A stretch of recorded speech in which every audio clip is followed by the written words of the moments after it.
The House held its first Judiciary Committee on ending the weaponization of the Justice Department. Now, a lot of this news got buried because of all of the Ukraine stuff, but watch this. This is Jeff Van Drew calling out Merrick Garland, Letitia James, Alvin Bragg, Jack Smith, and Fani Willis. Today, we are here to shine a light on something that should be deeply concerning to every single American: how our justice system was allowed to become weaponized against political opponents. Early in his presidency, Joe Biden told the nation, "It's not my Justice Department, it's the Justice Department." Former Attorney General Merrick Garland promised the same thing. That was their promise. But we now know it was a lie. For the past 4 years, it was not the people's Justice Department. It was a political weapon used to go after anybody the Biden-Harris administration felt needed to be attacked. Let me lay it out clearly, case after case, so there's no confusion on what happened.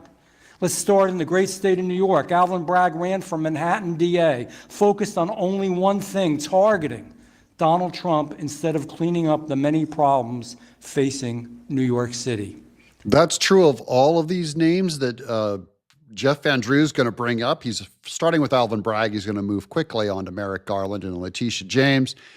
This is a summary. Each of these people abandoned their original job that they ran on and ended up going after Trump. And so it shows in all the crime in their districts rising.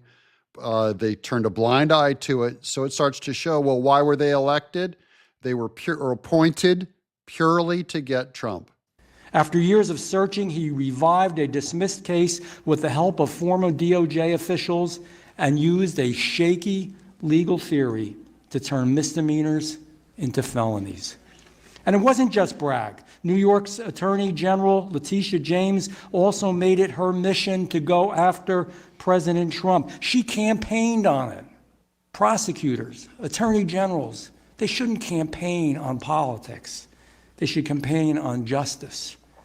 She campaigned on it, and she promised voters she'd, quote, exact quote, get Trump, before even seeing a shred of evidence. And sure enough, once in office, she followed through, twisting civil statutes into weapons for political gain, targeting not just Trump, but his entire family business. In Fulton County, Georgia, Fani Willis also campaigned on prosecuting President Trump.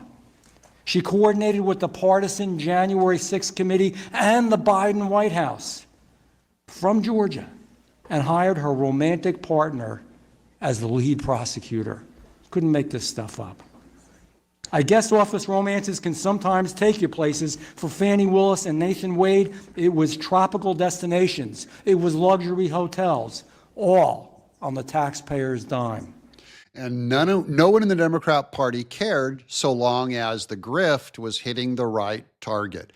They took a blind eye to all of the Fani Willis obvious corruption, public corruption. And it wasn't until the news started getting out because of channels like this that we started hearing about Fani Willis, Jack Smith, Letitia James, and Alvin Bragg and their corruption. That's why I hope you guys have subscribed to John Mike Keene. Every time you subscribe, a communist goes to the gulag.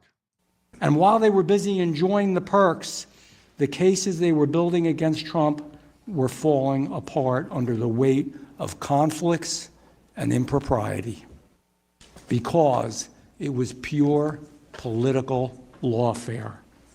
I want to just note, no one should run for DA, AG, or any legal office.